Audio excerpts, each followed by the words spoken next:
자, 자, 이제 각종 시설 관리 관련 챕터 2장의 시작은 균열부터 한번 잠깐 볼까요? 균열.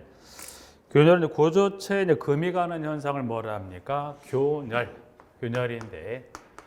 자, 균열은 이제 보시면 그 일본의 양가로 일본의 철근 콘크리트 균열은 철근 콘크리트 균열과 그리고 벽돌벽 즉 조적조인데 조적조는 지금 시험은 나오지 않게 되고 그건 아예 빼버렸고 그중에 여러분들이 이제 철근 콘크리트 관련 균열 관련해서 9번은 지금 보시면 크게 세 가지 재료상과 시공상과 설계상 원인 관련해서 여러분들이 이 철근 콘크리트 관련 균열과 관련해서 일단 1번 원인입니다.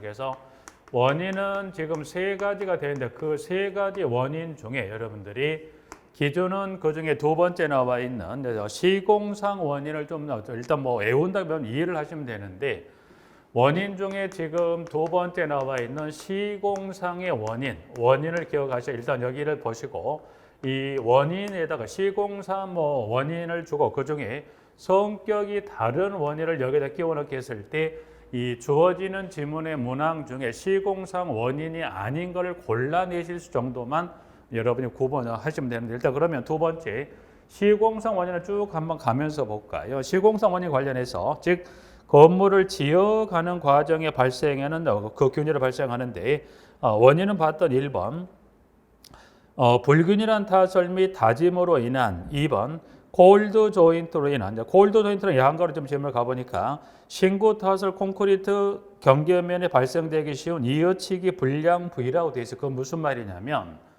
자, 콘크리트는 일단 타설하면 중간에 멈추면 된다는 안 되죠. 작업 그 시작에서 끝나는 지점까지 계속 타설을 해야 되는데 예를 들어서 또 상황이나 여건상에 콘크리트를 타설에 쭉 마지막 가야 되는데 중간에 어떤 재료 수급이라든가 원인에다 일단 콘크리트를 타설을 하고서 중간에 쉴 수밖에 없는 상황이 발생했더라. 자, 그랬다 그러면 예를 들어서 이 타설을 하고 나서 예를 들어 시간이 1시간 정도 경과하고 나서 뭐더라? 다시 이제 보면 재료가 수급이 돼서 다시 콘크리트를 타설해서 이렇게 콘크리트를 타설 작업을 마쳤다는 겁니다. 그럼 이게 건조 경화는 나중에 어느 부분에 균열이 발생할 수 있을까? 결국은 이 굳는 속도가 다른 이 부분의 균열이 나중에 발생할 수 이거를 콜드 조인트라 한자. 그래서 문항은 2번에 관한 3번 경화전의 진동과 재하로 인한 그리고 4번에 철근 휘 및 피복 두께 감소로 인한 5번에 펌프 합성 시 수량, 물량의 증가로 인한 그리고 6번에 동발이 침하로 인한 동발이라는 거 양가로 이제 가보시면 여러분이 동발이나만 보신 적 있을 건데 지문에 가보니까 타설된 콘크리트가 소정의 강도를 얻기까지 고정하중 및 시공하중 등을 지지하기 위하여 설치하는 가설 부재를 뭐라고 그랬습니까? 동발이. 그래서 6번.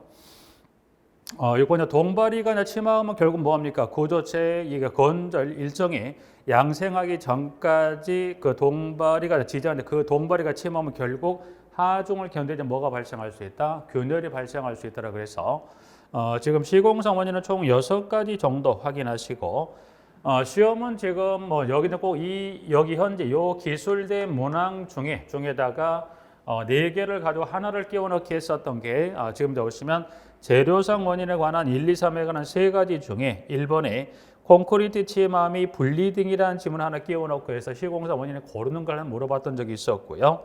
또 하나 설계상 관련해서 지금 나와 있는 3번째 과도한 적재 하중으로 인한 균열을 또 집어넣고 그 원인 아닌 걸 골라내게 했었더라고요. 그래서 원인은 일단 기존에 여러분들이 시공상 관련 방금 봤던 그 정도 질문을 이건 애운다라고 이해를 해서 봐두시고 여기에다가 혹시 설계상이든 또는 지금 나와 있는 재료상이든 간에 성격이 다른 원인을 끼워 넣게 여러분이 골라내실 수 있을 정도로 하시면 될 것 같고요.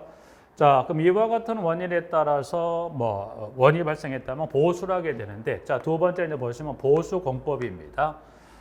보수 공법은 지금 밑에 가보니까 크게 표면 처리 공법, 충전 또는 충진 공법하고 주입 공법, 철물 보관 공법이라 되어 있는데 균열 보수 공법 중에 지금 보시면 그 공법에 관한 질문이 보면 여러분들이 생석회 공법은 균열 보수 공법에 해당이 된다 안 되는데 이건 해당되지가 않죠.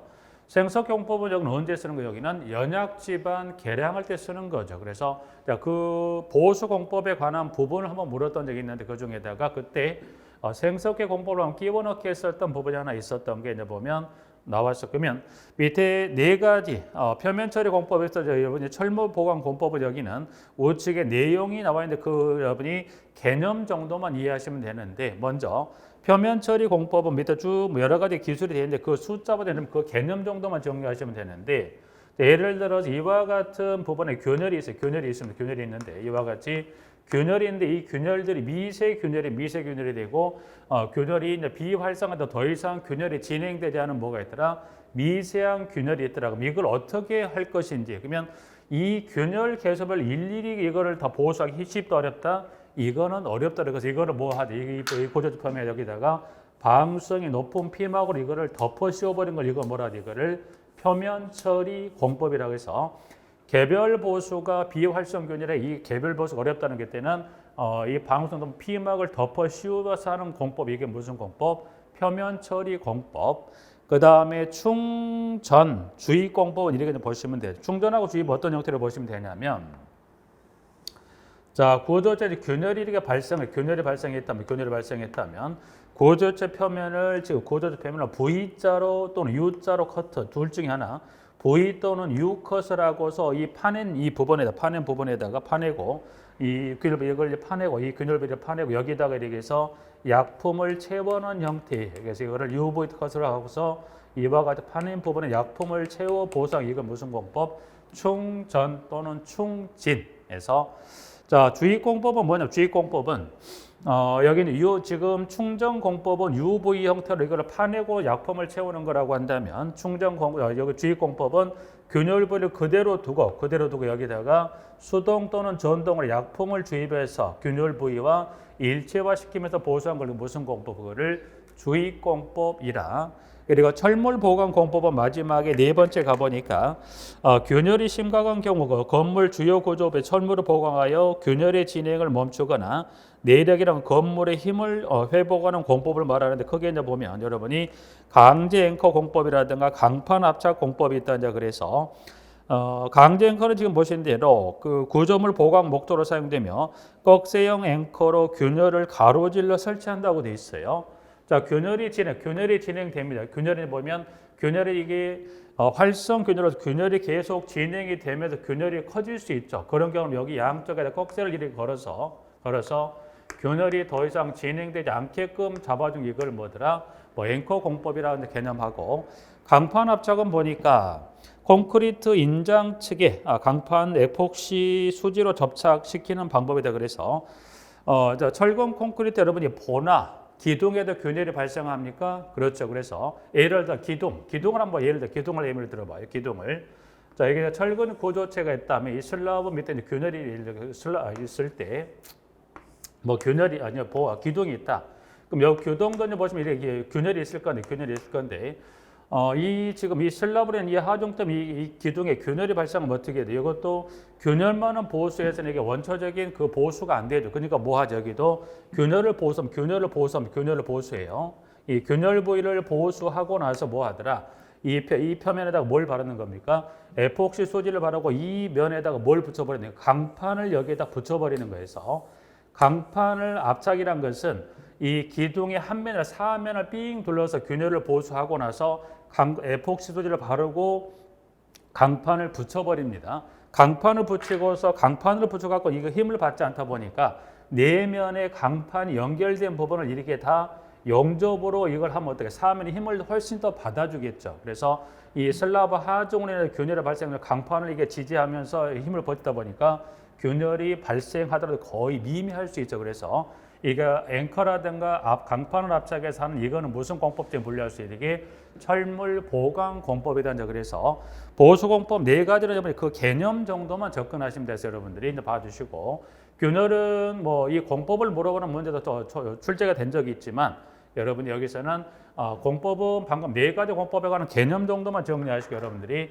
원인을 조금 더 원인이라고 방금 말씀드렸는데 뭐에 관한 시공상 원인을 좀 정리하시고 그 외에 여기다가 기타적인 원인을 끼워넣기 위해서 여러분들이 그거를 구분하실 수 있을 정도로 정리하시면 될 것 같고 부분들은 자, 균열은 그 정도 좀 정리하고요. 두 번째 결로입니다. 결로. 자, 결론은 자, 고조체에 어떤 습기나 물기가 맺히는 현상을 말하는데 그 습기 물기가 맺히는 장소에 그 눈에 보이는 장소에 맺혔다. 그게 무슨 결로? 표면 결로입니다. 그리고 구조체 내측에 맺히는 결로가 그게 무슨 결로? 내부 결로에서 결론은 지금 종류가 2번에 양걸 1번에 표면 결로하고 내부 결로가 나와 있는데 먼저 표면 결로입니다. 벽이나 천장 표면에 물방울이 또 습기가 발생하는 결로를 말하는데 실내의 온도차에 의해서 문항 3번 벽체 등의 열 관리율이 높아 외부의 찬 기온이 벽체나 보등을 통하여 내부로 전달되어 구조체 표면 온도가 실내 공기 노점 온도보다 높다 낮다 낮을 때 발생합니다. 그래서 이 구조체 표면 온도가 노점 온도보다 낮다는 것은 구조체 표면이 차가운 상태죠. 차가운 상태다. 그래서 여러분이 표면 결로는 가장 여러분이 뭐 육안으로 가장 쉽게 볼 수 있는 게 유리창에 뭐 습기가 차는 것도 아니면 안경을 쓰신 분이 밖에 있다가 따뜻한 겨울에 실내로 들어오면 안경 표면 미끼는 것 무슨 결로라고 보더라. 굳이 밀어간다면 표면 결로 볼 수 있겠죠. 그래서 여기 중요한 거는 개념은 그렇게 가시되 표면 결로에 관한 종류 문항 3개 문항 중에서는 동그라미 3번 정도에서 열 관리율이 높습니다. 두 번째 줄에 노점 온도보다 낮을 때 발생합니다. 라고 이제 표면 결로하고 내부 결로입니다.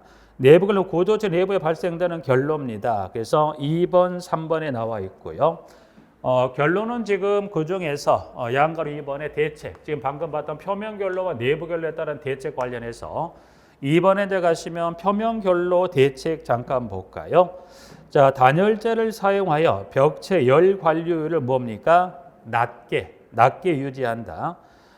그 다음 2번 벽체 표면 온도를 실내 공기 노점 온도보다 높게. 그래서 여기는 그 중에 지금 보시면 이 결로 중에 표면 결로는 그 중에서 뭐 1번부터 쭉 해서 5번까지 중에 특히 이제 보면 1번하고 1번, 2번 그 중에서 뭐 여러분들 지금 이제 균열부터 나머지를 보실 건데 물론 애워야 할 부분은 애우는데 굳이 이 균열부터 단열에 관한 건 여러분들이 이해하실 수 있으면 이해를 해서 정리하는 게 시간이 지나도 여러분 잊어버리를 좀 덜한 것이니까 그 중에서 1번하고 2번, 2번에서 정리하시고 3번 그리고 4번 유리 경우는 무슨 유리를 쓰면 좋습니까?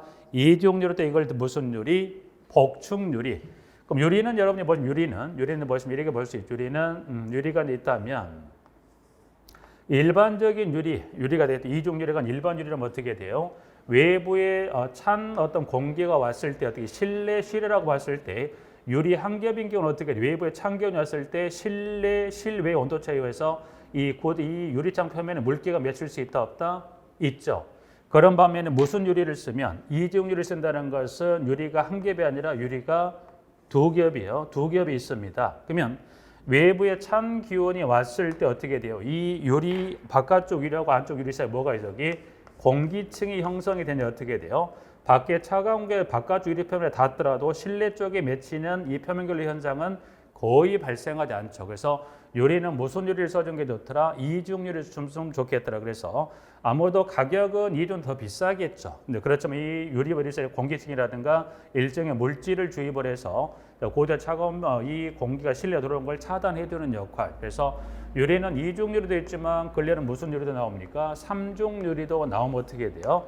훨씬 이중보다는 이게 더 나을 수 있겠죠. 그래서 개념은 이중 유리인데 뭐 삼중 유리도 있더라. 아무래도 삼중 유리가 있으면 어떻게 돼요? 이중보다는 훨씬 더 단열을 포함한 이와 같이 이 표면 결로도 막을 수 있겠죠, 부분들.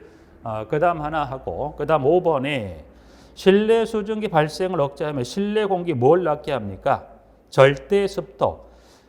절대 습도를 작게 한다는 것. 절대 습도라는 건 여러분이 뭘 생각해요? 절대 습도. 절대 습도는 여러분이 보시면 이렇게 해서 절대 습도는 가로 세로 1m, 가로 세로 1m 이 가로 세로 높이 1m 이 세제곱미터당이 뭐예요?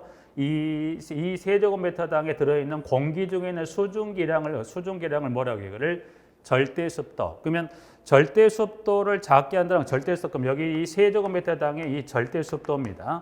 그러면 절대 습도가 높다는 것은 이 가로 세로 높이 1m 공간 내에 절대 습도가 없다는 것은 뭐가 말해요? 이잉여 수증기가 많다 적다? 많다는 거죠. 이잉의 수증기 아무래도 많으면 어떻게 돼요? 이잉의 수증기가 구조체 표면이 차가운 상태가 된 부분이 이게 날아다니다가 따뜻한 거, 이 공기가 날아다니 차가운 표면에 닿게 되면 뭘로? 물기나 습기로 바뀔 확률이 높죠. 그러니까 뭐 해주자? 실내의 절대 습도를 높게 한다, 낮게 한다. 절대 습도를 작게 또는 뭐 하더라? 여기를 낮게 한다. 그러면 절대 습도를 작게 한다는 이야기는 이 세제곱미터당의 공기 수증기 양이 많다, 적다? 적다는 거죠. 적다는 건 결국 이잉의 수증기 많이 절대 습도가 높다는 건 높다 크다는 것은 많다는 거. 여기 뭐 작다는 표현은 이잉의 수증기 많아요, 적어요? 적겠죠. 적으면 뭐가 적게 발생합니까? 표면 결로가 좀 줄겠죠. 그래서 대책은 지금 총 한 5가지 중에서 1, 2, 4, 5번 정도에서 여러분이 1, 2, 4, 5번 정도만 정리하셔서 물론 뭐 3번도 있긴 합니다만 그거 중에 한 4개 정도 개념 하나 봐주시면 될 것 같고 그다음 내부 결로입니다. 내부 결로는 지금 대책 중에 이제 보니까 1번 실내 측 표면에 뭘 설치합니까? 방습층. 자, 이제 보시면 그 중에 두 번째 내부 결로입니다. 부분들은 내부 결로. 자, 결론 이제 보시면 구조체 표면에 구조체 내에 맺히는 게 무슨 결로? 내부 결로입니다. 그래서 문항 1번은 가보니까 일단 먼저 방습층. 여러분 1번은 방습층이에요. 방습층. 1번은 방습층을 설치한 방습층을. 방습층 이제 보시면 가장 먼저 여러분들이 플러스 여기는 어디 실내 측에서 실내 측에 설치합니다. 그래서 실내 측에 설치하는 그럼 여러분이 방습층은 방습층은 뭡니까? 실내 측에 일단 실내에 물었을 때는 여기는 어디에 설치합니까? 실내 측입니다. 내측. 그럼 여러분이 이제 방습층은 이렇게 방습층 보시면 이렇게 이제 보시면 구조체가 있다면 예를 들어 했다면 단열재를 시공했다면 이렇게 이제 시공했다고 한다면 방습층 어디에 설치? 실외가 아니라 실내 측에 설치합니까? 일단 단열재 여기 방습층 물어본 부분에 보면 내외를 구분하시고 혹시나 여기서 한 번 더 들어가서 실내 측의 좋은 측입니까? 고온 측 물어보면 어디에 설치하더라? 실내 측의 고온 측이면 어느 부분이 고온 측일까? 여기가 저온, 여기가 무슨 측? 여기가 고온 측이죠. 이 고온 측에 뭘 설치합니까? 방습층을 설치하는데 여러분이 방습층은 여러분이 뭘 생각하시냐면 예전에 그 필름 카메라 썼을 때 그 필름 카메라 있죠. 그 카메라 필름이 코팅 처리된 필름을 여기 한 개 입힌다고 생각하시면 돼요. 그러면 코팅된 필름을 여기 입혔다고 이 방습층이 설치가 됐다고 생각하시면 어떻게 돼요? 여기 물기 습기가 맺혀도 이게 이 단열재 안에 투습에 들어가면 못 들어가요? 들어갈 수가 없죠. 왜? 여기서 막아줘 버리니까 그걸 뭐라고 생각하시면 돼? 방습층. 그럼 여러분 방습층을 일상생활에 보실 때 요 이제 개념상 그런 것 같지만 여러분들이 방습층을 일상생활 하실 때 집에서 뭘 생각하시면 되죠? 욕실에 가면 바닥과 벽 사면에 뭐가 다 붙어 있습니까? 타일. 그러면 여기 이제 바닥하고 벽면에 타일을 설치하는 건 왜 그렇습니까? 바닥에 물을 계속 버리다 보니까 그 바닥에 물이 어디로 아래쪽에 슬럽으로 들어간 걸 막아주죠. 또 벽면에 타일을 설치하는 건 어떻게 돼요? 샤워를 하는 등 어떤 온도 차이에서 습기가 발생하면 또 타일에 묻죠. 그러면 결국 바닥이라는 데가 벽에 있는 타일이 무슨 역할을 합니까? 바닥에 있는 슬라브나 벽에 있는 구조체 내로 뭐가 들어가는 물이나 습기 등이 들어가는 걸 막아주는 역할. 그래서 여러분들이 타일을 생각하시면 되는데 타일 버전 그 개념 그래 접근하시 말씀드린 거고 방습층은 어디? 실내 측에 혹시 한 번 더 들어가 무슨 측에? 고온 측까지 하나 정리해서 봐주시면서 문항 1번 하나 봐주시고 자 구조체 내부 온도를 노점 온도보다 높게 한다 낮게 한다? 높게. 그러면 구조체 내부 온도를 노점 온도보다 높게 해야 되는데 그러면 구조체 내부 온도를 노점 온도보다 높게 하기 위해서는 단열은 무슨 단열이 낫습니까? 외단열하고 내단열 중에 외단열이 낫죠. 부분들이. 자, 그거 잠깐 볼까요? 단열인 자 보시면 단열은 여러분들이 구조체를 기점해서 실외 그리고 실내라고 봤을 때 자, 구조체가 있다면 단열은 구조체 안측에서 이게 무슨 단열이에요? 이게 내단열. 구조체 바깥쪽에 이게 무슨 단열? 외단열입니다. 지금 내부 결로는 어디서 발생한다고 그러죠? 구조체 내측에 발생하는데 그럼 이 구조체 내부가 노점 온도보다 높은 상태, 낮은 상태 노점 온도보다 낮다는 거 고조 제부 온도가 차가운 상태에 놓일 수 있죠. 그럼 뭘 해주면 돼요? 고조 제부 온도를 일정 온도 이상, 즉 노점 온도보다 높게 해주면 되는데, 자 그러면 예를 들어서 내단열을 했다고 보면 바깥에 차가운 공기가 왔을 때 공기가 어디로 바로 들어옵니까? 이 고조체 내부로 들어오다 보니까 고조체 내가 무슨 노점 온도보다 높다 낮다? 낮은 상태가 될 수 있죠. 무슨 단열을 했다? 외단열하게 되면 밖에 차가운 공기가 왔을 때 어디서 막아줍니까? 단열재가 막아주니까 고조체 내부 온도는 차가운 상태가 아니라 노점 온도보다 무슨 상태?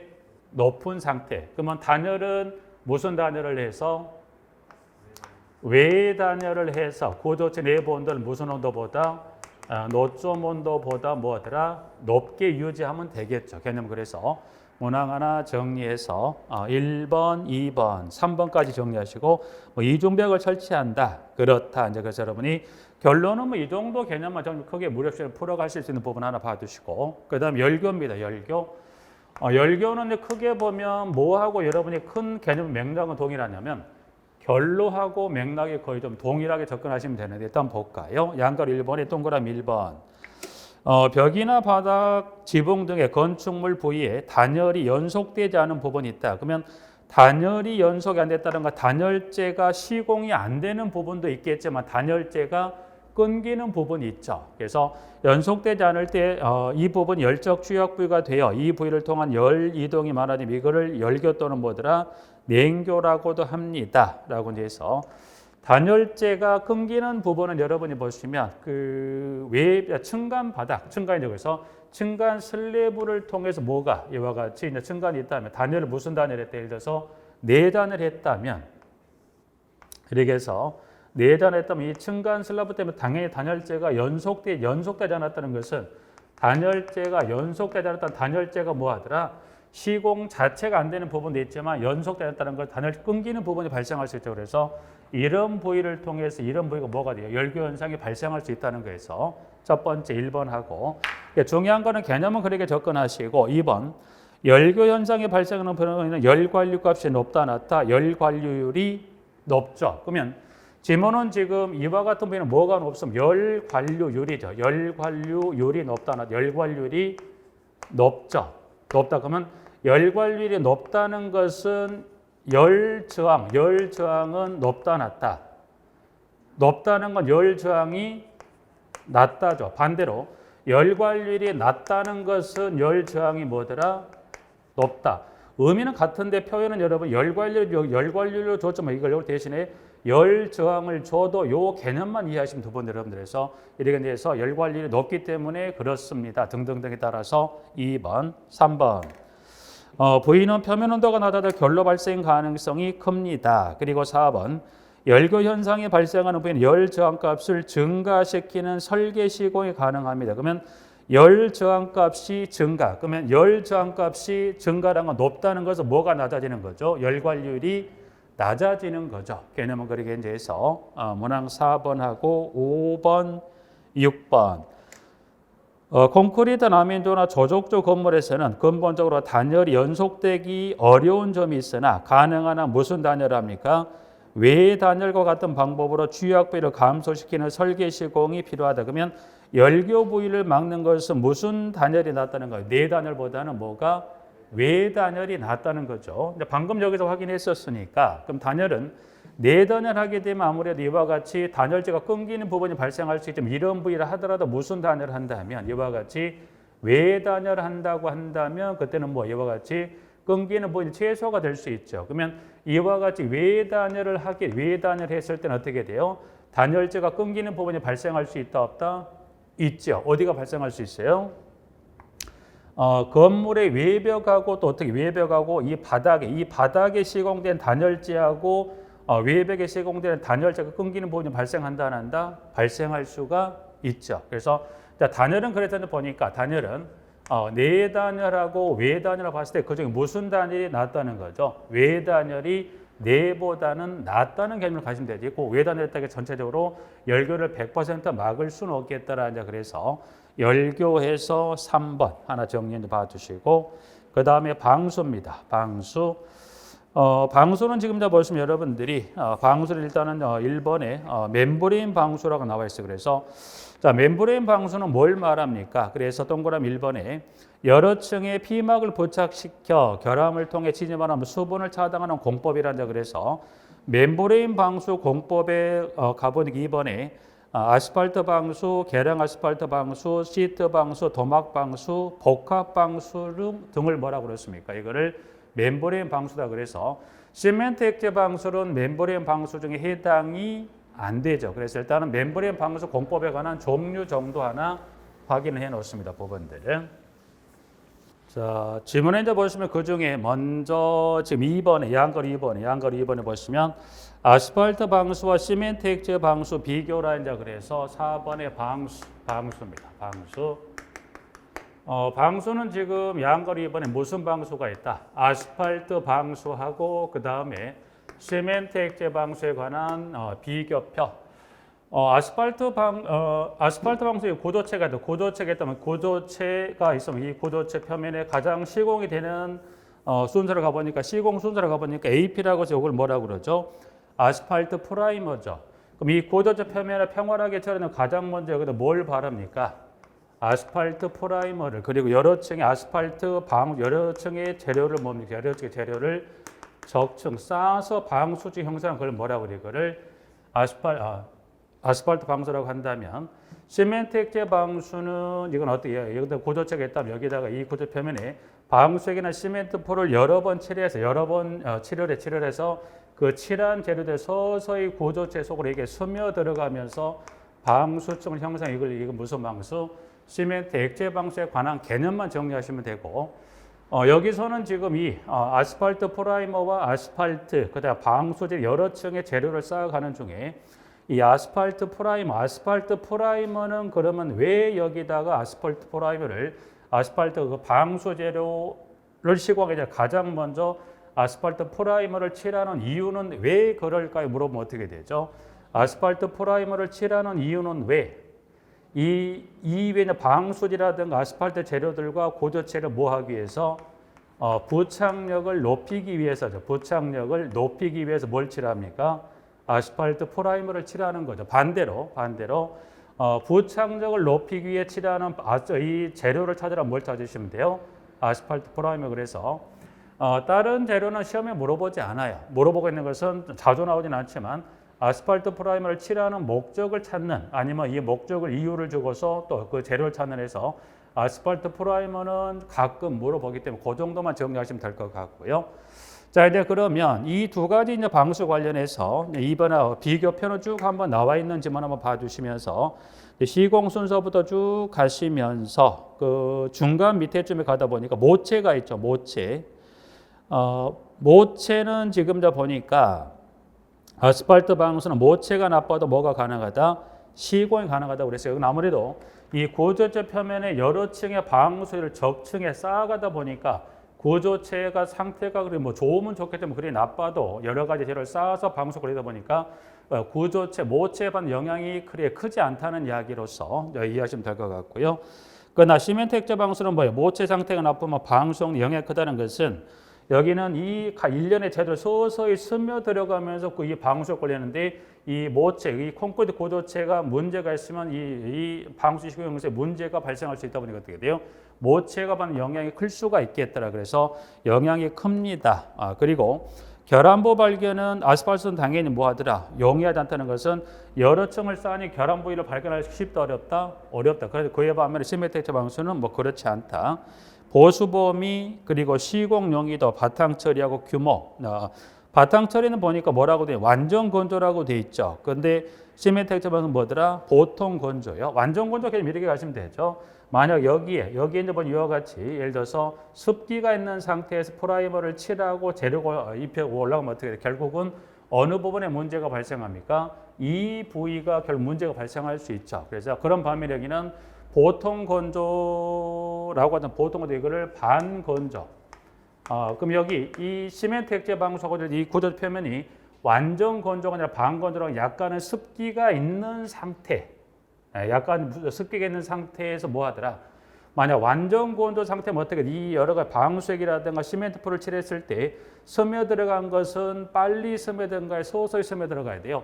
서서히 스며 들어가는데 만약 완전 건조면 빨아들이는 속도가 빠르다 보니 방수 제대로 형성이 안 되죠. 약간은 약간은 습기가 있는 상태에서 칠을 서서히 스며 들어가면서 방수는 시공이 되겠더라. 이제 그래서 두 가지 방수는 그 두 가지를 비교하는 정도 좀 봐주시면 될 것 같고요. 그래서 두 가지 비교하신 걸로 해서 두 번째 정리하고, 자, 도막 방수입니다. 도막은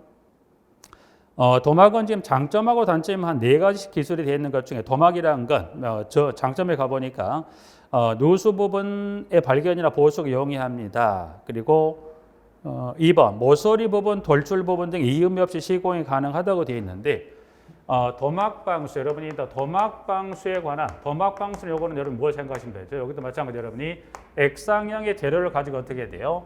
고저저 표면에 롤러로 칠을 하거나 뿜칠을 해서 방수 그 피막을 입히는 걸 말합니다. 그래서 여기는 그 두 번째 그 돌출 모서리 또는 돌출 부분에 이음이 없이 뭐가 가능하다? 시공이 가능하다. 예를 들어서 가장 큰 장점 하게 이와 같이 돌출 부위가 있다면 이런 돌출벽에 있어 여기를 롤러로 칠을 하거나 뿜칠을 하게 되면 어떻게 돼요? 뿜칠하게 되면 이러한 모서리 또는 돌출 부위 이음이 없이 시공할 수 있다. 그대로 타고 올라가면 되죠. 타워를 시공할 수 있기 때문에 이런 도막의 가장 큰 장점은 이런 돌출 부위에 있어도 시공할 수 있다 없다? 있다. 또는 뭐 어떤 복잡한 형상의 시공에도 용이하다. 이제 그래서 가장 큰 장점 중에 동그라미 2번이 하나 나와 있고요. 그 다음에 3번, 4번 방수층의 두께를 조절할 수 있다 없다? 있다. 예를 들어서 여기다 방수층의 두께를 나는 얼마로 하고 싶다? 0.2mm로 하고 싶다? 할 수 있죠. 얼마로 할 수 있다? 0.4로. 이 두께를 조절할 수 있습니까? 네.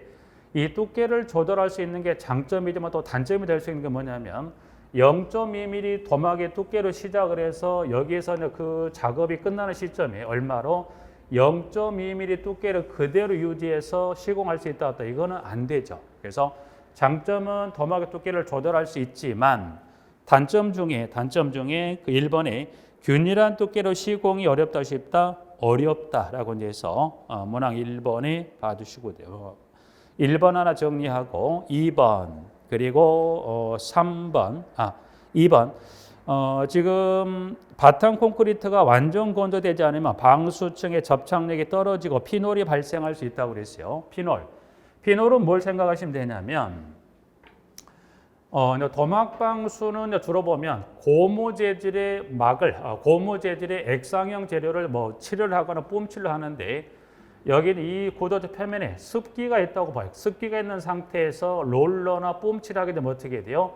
막은 씌워지는데 이게 시간이 지나면 고무젤이다 보니까 이게 부착이 되지 않은 습기 있는 상태에 이게 시공이 됐다면 결국은 이게 보면 이게 부착이 안 된 상태 보니까 외기 어떤 열에 의해서 부풀어 오르죠. 부풀어 오르는데 고무젤이다 보니까 부풀어 올라가긴 하는데 어떻게 해요? 여러분이 풍선을 불다 보면 풍선 계속 부는 대로 커지진 않죠. 일정 시점이 지나면 뻥 터지듯이 마찬가지 여기도 부풀어 올랐던 막이 터져지면서 찢어지면서 이 막이 내려앉으면서 이렇게 구멍이 생기는 현상 그걸 뭐라 이거를 피놀이라 합니다. 피놀. 그래서 피놀 현상이 발생할 수 있다 없다? 있다. 이유는 왜? 이 습기 있는 상태 시공이 되는 그 부위에서 접착력이 떨어져 이게 부풀어라 터지는 현상 무슨 현상이 발생할 수 있다? 피놀이 발생할 수 있다라고 이제 해서 하나 확인해 두시고 자, 그다음 3번 단열이 요구되는 옥상 방수는 유리보다 불리합니다. 근데 그럼에도 불구하고 그와 같은 단점의 세 번째 결정에 불구하고 도막 방수는 또 어디에 가장 많이 사용된가요? 옥상 방수에 또 많이 사용되죠. 여러분들이 옥상에 여러분이 보셔서 옥상에 보면 옥상 바닥이 뭘로 돼 있다? 녹색으로 칠해졌다면 다 무슨 방수로 보시면 돼요? 거의 99%다 뭐예요? 도막 방수. 물론 여러 가지 장단점을 고려할 텐데 그럼에도 불구하고 쓰는 것은 여러 가지 이유가 있겠지만 중요한 건 이 옥상 방수 유리에도 불리하다라고 이제 해서 3번 신뢰성이 떨어진가요? 네, 떨어집니다. 이제 그래서 도막에 관한 장단점 하나 잠깐 이제 봐주시고 자, 그다음에 시트 방수입니다. 시트 방수인데 시트는 지금 방수 기능을 가진 천이나 판을 접착하는 방수 방식을 그래서 시트 방수는 시트지 한 겹이나 판 하나를 가지고 뭐예요? 그걸 연결해서 그 하는 방식이 그게 무슨 방수? 시트. 그래서 여기 이제 보면 이 다층, 여러 층으로 방수욕을 냈던 게 이제 아스팔트 방수람. 이 여러 층의 요 방수, 여기 이 방수, 여러 재료를 이거를 뭘로 처리해버린 거죠? 시트지 한 겹이나 판 하나로 처리한 게 무슨 방수다? 시트 방수라 이제 그래서 방수는 지금 1번에 관한 2번에 시트 방수는 그 접착 방법에 관한 종류 정도만 구분해 보실까요? 그래서 접착 방법은 지금 온통 접착 방법, 줄 접착, 점 접착, 접착 방법 등이 4가지 뭐 방법을 통해서 부착할 수 있다. 그래서 접착 방법하고 복합 방수입니다. 자, 복합 방수는 이제 보시면 시트 방수와 시트지와 도막재를 복합으로 사용하여 단일 방수제의 단점을 보완한 방식을 말합니다. 이제 그래서 여기 시트 방수와 도막 방수와 단점을 상호 보완하기 위해서 그 2개 재료를 사용하는데 이번에 가보니까 하부는 무슨 방수입니까? 시트 방수 공법을 하고 시트 상부는 무슨 방수를 합니까? 도막 방수로. 하부는 예를 들어서 시트지를 이렇게 해서 여기 시공이 되겠죠. 보면 이제 시트지가 시트 방수 단점 중에 뭐가 있어요? 이와 같은 접착 부위에서 방수 이렇게 부분에 문제가 될 수 있다 보니까 이와 같이 이제 시트 방수하고 상부는 무슨 방수를 한다고 그랬어요? 여기를 도막 방수로. 그래서 여기 하부는 시트 방수라고 그 단점을 보완하기 무슨 방수를 합니까? 도막. 그래서 2가지 재료 이상을 사용해서 방수하는 게 이게 무슨 방수? 복합 방수. 복합 방수는 좀 전에 분류 방수, 방수법에 무슨 공법으로 분류할 수 있다? 여기는 지금 좀 전에 봤던 무슨 방수? 멤브레인 공법으로 분류할 수 있다. 그래서 멤브레인 공법에 관한 분류 정도 봤을 때 아스팔트 방수에서부터 복합 방수까지 해서 멤브레인 공법은 그 분류 정도 간단하면 물어볼 수 있기 때문에 아스팔트 방수부터 해서 아스팔트 방수에다가 여기다가 혹 성격에 다른 거 하나 끼워 넣기 했을 때 아닌 거를 골라내는 정도에서 복합 방수 정도까지 좀 정리하시겠습니다. 자, 4번까지 좀 정리했고요. 5번의 단열입니다. 단열 공사는 이제 보시면 한 3가지 정도. 단열재 조건, 즉 구비 조건이라든가 단열 공법에 따른 물리적 구조에 따른 분류해서 단열 공사는 단열재 조건에서 양가로 1번에 1번. 단열재는 열 전도율이 낮은 것이로 단열성이 높다? 높죠. 2번. 서밀개 단열재는 밀도가 큰 것일수록 단열성이 높습니까? 네. 서밀개라는 건 실과 같은 단열재를 말하는데 밀도가 크다는 건 일정 공간에 이 실과 같은 서밀개가 빽빽이 차 있다는 걸 뭐로 표현해요? 그를 밀도가 크다. 밀도가 크면 당연히 뭐가 높아요? 단열성이 높습니다. 그리고 단열재 열 저항은 재료가 뭐 하더라? 두꺼울수록 커집니다. 그리고 다공질계 단열재는 기포가 미세하고 균일한 것일수록 열 전도율이 낮습니까? 낮습니다. 그리고 5번째, 단열재는 함수율이 증가할수록 열 전도율이 높아집니까? 네. 함수율이란 건 단열재가 물을 머금는 줄을 말하는데 당연히 단열재가 물을 많이 먹으면서 열 전도율은 높아지죠. 그래서 1번부터 5번 하나 봐주시고 공법에 따라서는 내측, 외측, 중간 단열인데 내측은 이제 단열재 기점 여러분 단열재 기점에서 바깥쪽에 시공되면 무슨 단열? 외단열. 실내측에 설치된 무슨 단열? 그를 내단열. 구조체 중간에 끼워 넣습니다. 무슨 단열? 중간 단열에서 단열재 관련해서는 내측, 외측, 중간인데 내측은 그 중에 B번에 내부결로 발생 우려가 있습니까? 아무래도 내측 단열은 구조체 내부가 외부의 창 공기 등에 노출될 수밖에 없다 보니까 구조체 내부가 무슨 온도 이하로 내려갈 수 있다. 노점 온도 이하로 내려갈 수 있는 당연히 내부결로 우려가 있고요. 난방 시간이 단시간이 무슨 난방 유리합니까? 내측 단열은 간헐 난방 유리합니다. 그리고 외측 단열은 가보니까 A번, B번 시공이 어렵고 시공비가 비쌉니까? 네. 외측 단열은 무슨 난방 유리합니까? 여기는 지속 난방에 유리합니다. 그래서 3번, C번 하고요. 중간 단열은 고조체와 고조체 사이에 단열재를 끼워 넣습니다. 그래서 지금도 보시면 내측 단열에 내부 결로 우려가 있다면 외측하고 중간 단열은 결로 발생 우려가 2가지 단열은 적죠. 그렇게 해서 정리하시고 시공성이 좋다는 건 작업하기가 쉽다 어렵다. 작업하기가 용이하다는 거죠. 대신 뭐는 비쌉니까? 시공비는 좀 비쌉니다. 네. 그래서 단열 공법에 따른 분류하고 그다음 물리적 구조 3번입니다. 3번은 지금 물리적 구조에 따른 분류라고 그래서 지문은 지금 저항형 단열과 반사형 단열이 있습니다. 그래서 지문에 가보시면 저항형 단열이에요.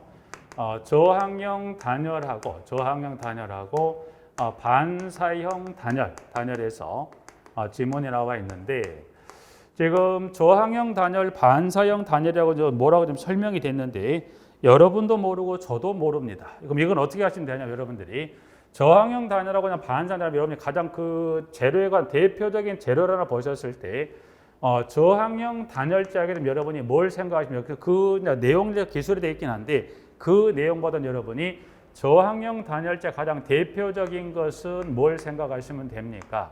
좀 전에 내단열, 외단열, 중간단열 할 때 이 단열재로는 뭐를 많이 쓴가? 예전부터 써왔고 계속 기능을 장점을 보완번에 계속 쓰고 있는 무슨 재료를 씁니까? 스티로폼 쓰죠. 스티로폼이 저항형 단열의 가장 대표적인 거 볼 수 있죠, 부분들이. 자, 그와 반면에 반사형 단열재는 뭘 말한 거 여기는 알루미늄 호일이야. 알루미늄 호일. 그러면 알루미늄 호일이 이 반사형 단열 대표적인 재료를 한다면 스티로폼은 무슨 단열재? 이 저항형 단열재의 대표적인 어떤 재료다. 그래서 그러면 일단 뭐 여러분 그 구체적인 뭐 이 저항과 반사형 단열이라고 하는 개념보다는 저항형한테 가장 대표적인 건 뭐가 있다? 스티로폼. 반사형 가장 뭐가 있다? 알루미늄 호일이 있더라고 기억하시고. 그러면 두 가지 중에서 저항형과 반사형 단열재 중에서 이 두 가지 관련해서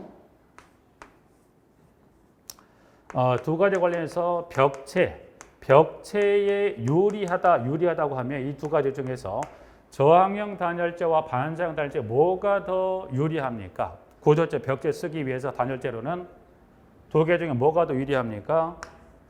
저항형 단열재가 벽체는 더 유리하죠. 그래서 반사형 알루미늄 호일을 가지고 벽체에 단열한 게는 거의 없을 거예요. 여러분들이 다니시다 보면 뭐 굳이 아파트는 여러분이 보실 수 있는 게 아니니까 어떤 뭐 3, 4층이나 저층짜리 건물을 지으실 때 외부 그 철근 코드 구조체가 마감이 되고 단열할 때 보면 건물 바깥쪽에 쌓아놓은 게 다 뭘 쌓아놓습니까? 요걸 쌓아놓죠. 그럼 가장 많이 쓰고 있는 뭘 많이 쓰고 있죠? 스티로폼이다. 그래서 여러분이 벽체 유리한 건 두 가지 단열 무슨 단열이더라?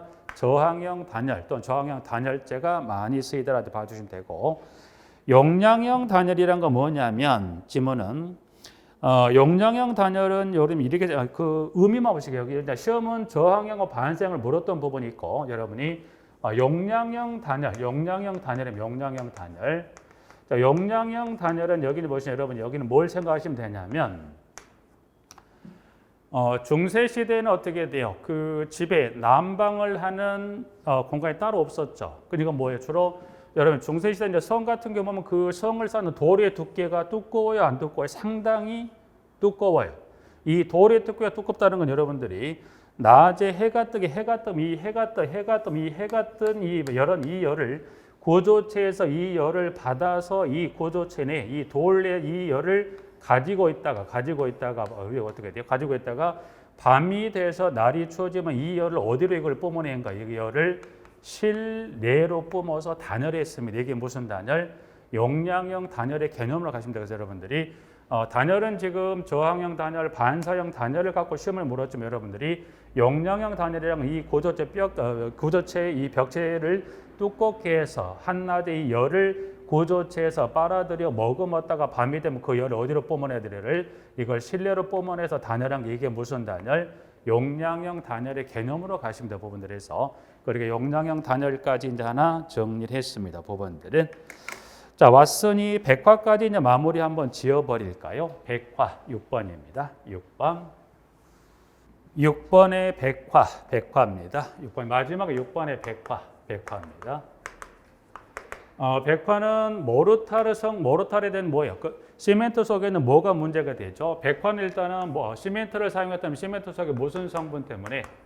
석회로 인해서 뭐가 발생하면 고조체 표면 하얀 가루가 끼게 되는데 백화는 석회 성분 혼자서는 고조체 밖으로 나올 수가 없죠. 뭐가 매개체가 되는 거죠? 석회하고 뭐가 같이 다니냐까요?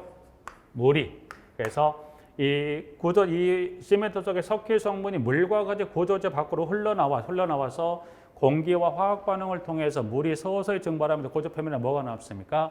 하얀 꽃, 이제 백화랑 하얀 꽃이라고 해서 하얀 가루가 남는 현상을 뭐라고 그래요? 백화를 합니다. 이제 그래서 1번의 의인 한번 봐주시고, 백화는 이제 보시면 주로 시험을 주로가 아니라 자주 나오는 문제는 아닌데, 백화 같은 게 시험을 내게 되면 발생 조건의 시험을 냅니다. 조건에 가보니까 기온이 낮은 겨울 여름이다. 기온이 낮은 겨울철이죠. 아무래도 석회 성분하고 물이 고도자 밖으로 흘러나와서 화학 반응에 노출되기 쉬운 게 서서히 증발이 돼야 되죠. 그러다 보니까 기온이 낮은 겨울철에 많이 발생합니다. 그리고 비가 온 뒤 습도가 높다 낮다. 습도가 높다. 습도가 낮다는 것은 뭐가 많은 상태에 놓일 수 있어요? 물이 많은 상태에 놓일 수 있겠더라. 그래서 문항 2번, 그리고 3번, 4번, 그리고 5번. 시멘트 저ring이 짧을 때, 시멘트 짧다는 건 시공된 지 얼마 안 됐어. 아직 강알칼리성을 띌 때. 그리고 6번. 시멘트 분말도가 크다 작다. 시멘트 분말도, 여러분 분말도입니다. 분말도는 분말도가 크다 작다인데, 시멘트 분말도가 작다는 것은 시멘트 시멘트 입자가 뭐예요? 입자가 곱지 않다는 거죠.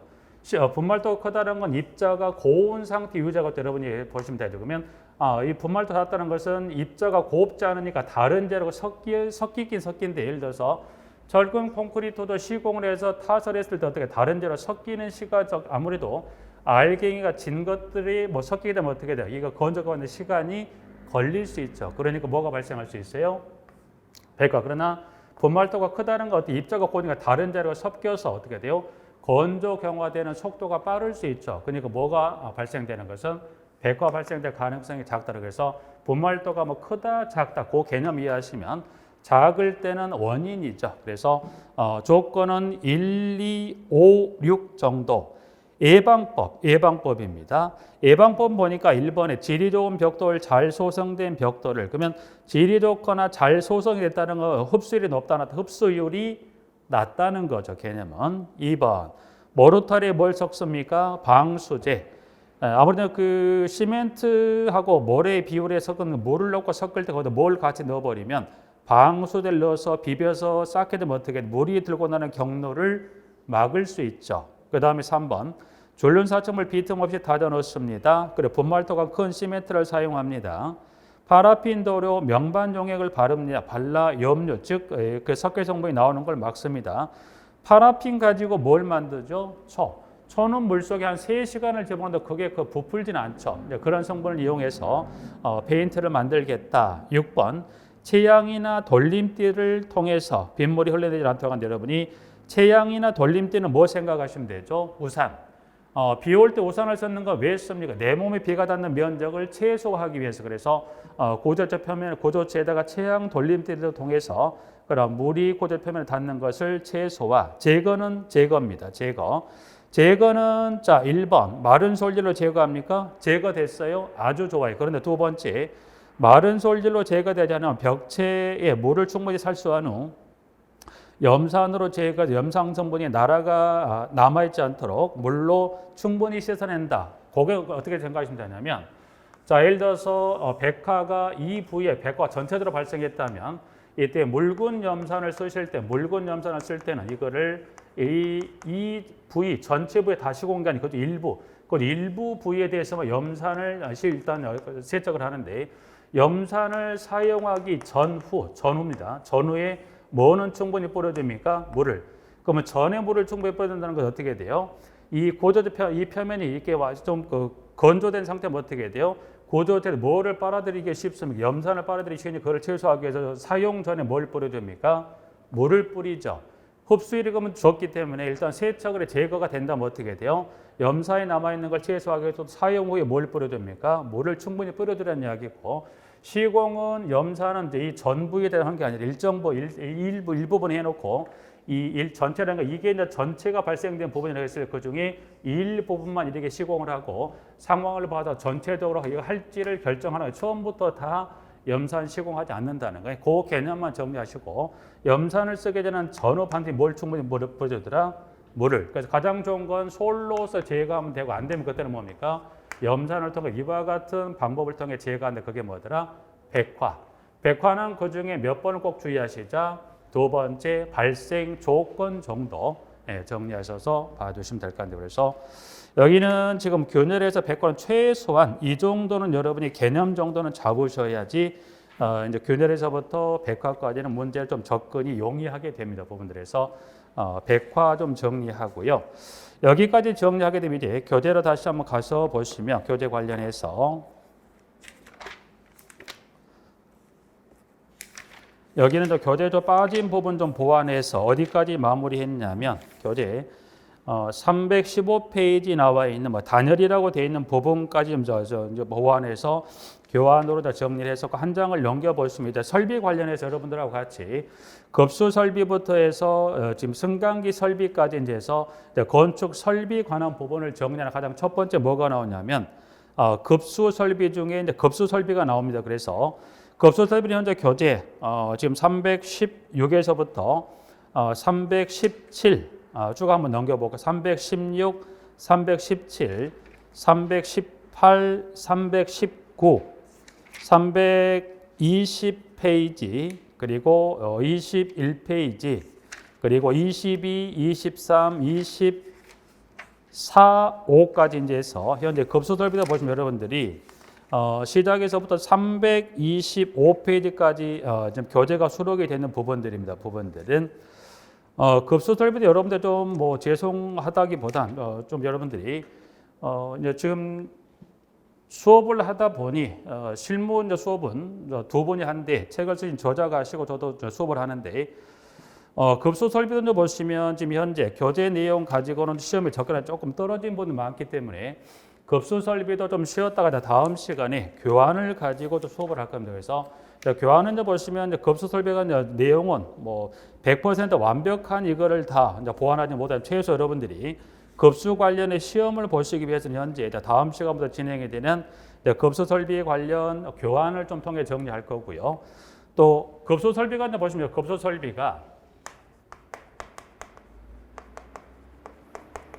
건축 설비 중에 가장 출제 빈도가 가장 높은 게 어느 부분이 가장 높냐면 급수 설비가 가장 높아요. 그래서 경우는 거기서 보면 거의 2개에서 3문제가 건축 설비 관련해서 급수부터 해서 다수의 승강기 설비까지 중에 그 여러 가지 설비 중에서 보면 급수가 거의 2개에서 3개라고 해서 거의 2.5문제는 거의 꾸준하게 출제가 됩니다. 그만큼 출제 빈도가 높아요. 그래서 급수 설비는 지금 보시면 여러분들 교재에 수록이 되는 부분도 있겠지만 이 2.5, 이 문제가 보시면 여기는 이론에 관한 것도 출제가 하지만 그리고 법령에 관한 것도 정확히 정리할 필요가 있고 급수 설비 이러면 또 뭐가 또 출제가 되나요?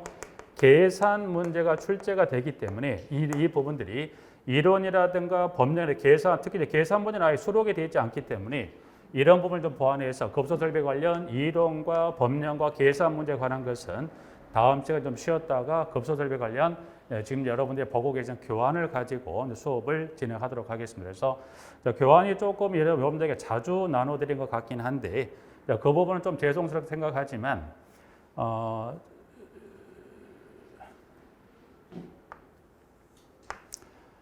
좀 필요해서 좀 나눠드린다는 걸 좀 양해를 좀 부탁드리고요. 그 부분은 앞으로도 이제 보시면 지금 급수 설비만 그런 게 아니라 앞으로 나머지 건축 설비 관련 부분을 진행을 할 때 이제 필요한 부분들이 시험에 접근을 여러분 용이하기 위해서 필요하다면 교환은 조금 더 추가할 수도 있습니다. 그래서 현재 첫 번째 급수 설비에 관한 부분은 쉬었다가 교환으로서 급수 설비 진행을 하겠습니다. 쉬었다가 보시겠습니다.